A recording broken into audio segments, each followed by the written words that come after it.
Olá, graça e paz, louvado seja Deus pela tua vida. Amém. Chegamos a mais um comentário da Bíblia, Apocalipse, capítulo 3, do verso 14 ao 22, carta à igreja de Laodiceia. Eita, glória a Deus! Quantas coisas nós vamos tirar daqui, amém? Aleluia! Laodiceia era uma igreja arrogante e autossuficiente em uma cidade rica.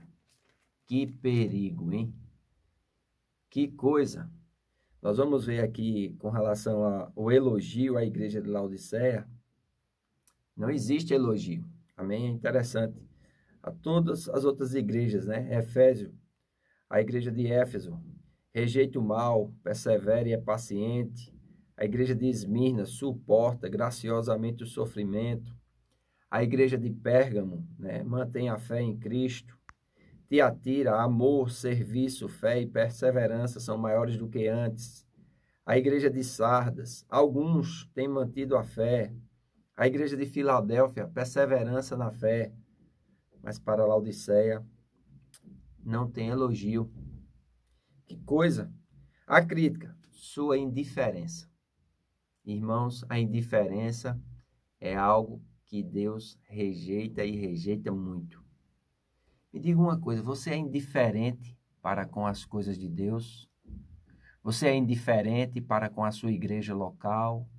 Tanto faz, vai quando dá. Você é indiferente para com aquilo que o seu pastor fala com você? Entra por um ouvido, sai pelo outro. Que Deus tenha misericórdia de nós. Amém? Qual a instrução? Se arrependa. Desenvolva o zelo.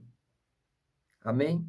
E qual a promessa para aqueles que se arrependerem se forem zelosos? Compartilhar da autoridade e do trono de Deus. Aleluia. Versículo 14 de Apocalipse 3.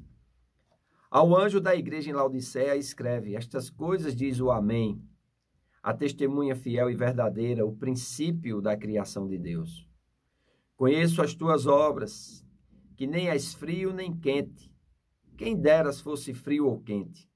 Assim, porque és morno, e nem és frio nem quente, estou a ponto de vomitar-te da minha boca.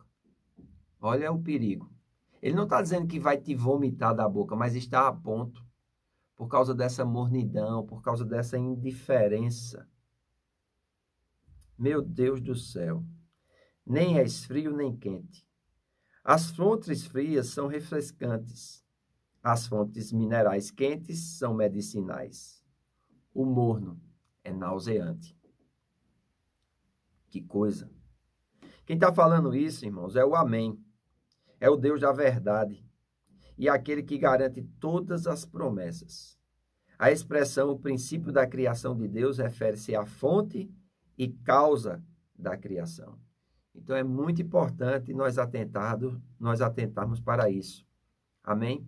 Porque essa igreja, ela é indiferente, mas ela age como se fosse o top da galáxias. Amém? Diz aqui, olha, versículo 17. Pois dizes, estou rico e abastado e não preciso de coisa alguma. Porém, nem sabes que tu és infeliz, sim, miserável, pobre, cego e nu. Que coisa, hein? Uma igreja que afirma uma coisa, mas na realidade, por causa da sua indiferença, por causa da sua mornidão, não é nada daquilo que afirma. Tudo aquilo é somente da boca para fora. As palavras não são acompanhadas por ações. O amor não é acompanhado com compaixão e misericórdia e perdão. A fé não é acompanhada com ações correspondentes. A alegria é somente uma alegria como fogos de artifício para as câmeras, para as fotos, para os vídeos, mas na realidade, como diz aqui o Senhor, né? Tu és pobre, miserável, cego, nu, tu és infeliz. Como é que pode ter a bênção de Deus, ter recebido a palavra de Deus, ter sido salvo do pecado, ter sido retirado do mundo, ter sido transportado para o reino do Filho do seu amor, ter tantas promessas, o Espírito Santo vir habitar, desenvolver relacionamento, mas chegar a essa condição, por causa da indiferença, afirma algo que não está alinhado. A boca está separada do coração. As palavras estão separadas das ações. Que coisa ruim, hein, gente? Que coisa. É realmente estarrecedor. E olha que essa é a característica da igreja que antecede o arrebatamento. Está falando a nosso respeito. Não está falando da igreja A, nem da igreja B. Está falando de mim, está falando de você. Que nós precisamos, em nome de Jesus, criar vergonha na cara e voltar às primeiras práticas e voltar ao primeiro amor. Olha o conselho para essa igreja, versículo 18.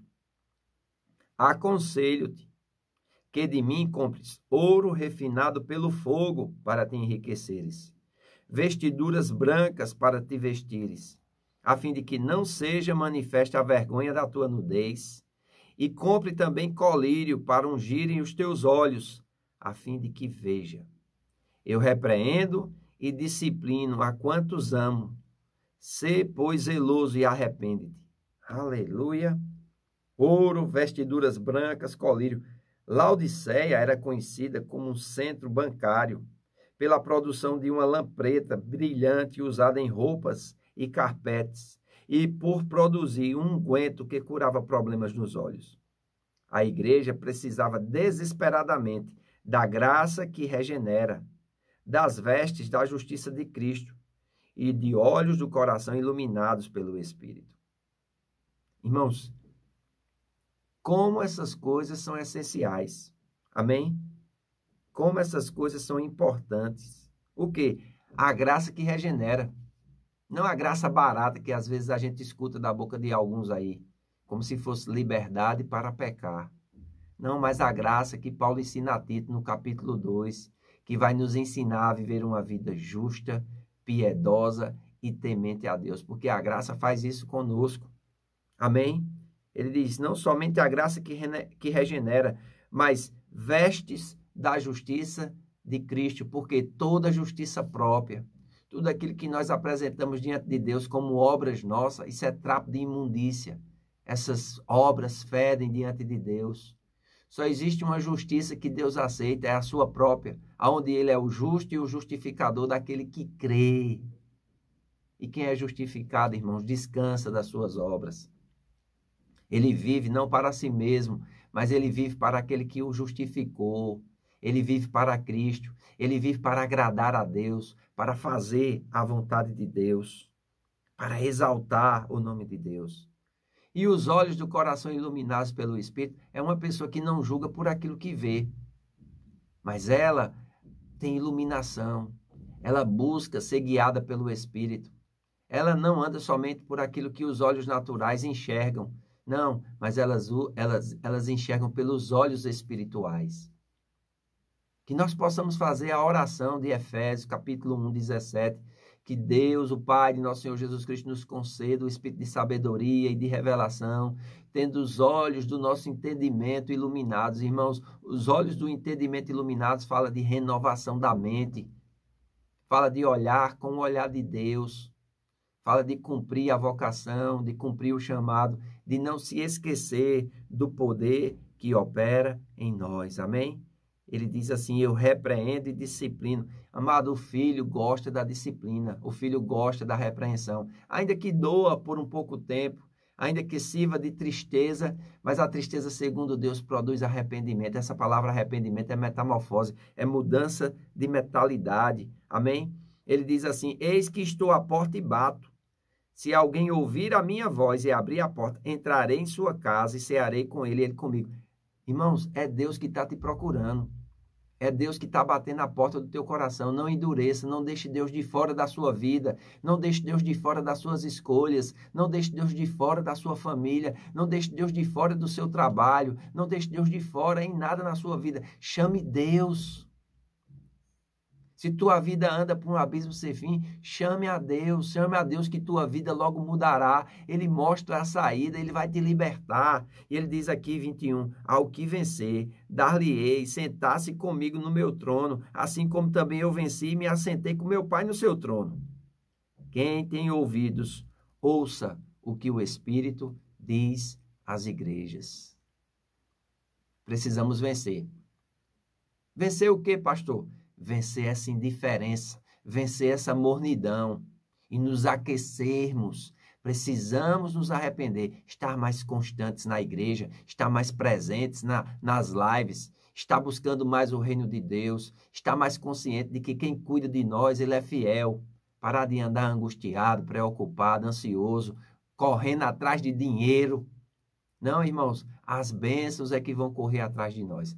Receba a disciplina do Senhor. Que Deus nos abençoe. É sério, irmãos, o que nós estamos vivendo. E nós precisamos levar com seriedade a obra de Deus. Amém? Um grande abraço. Fiquem na paz, em nome de Jesus.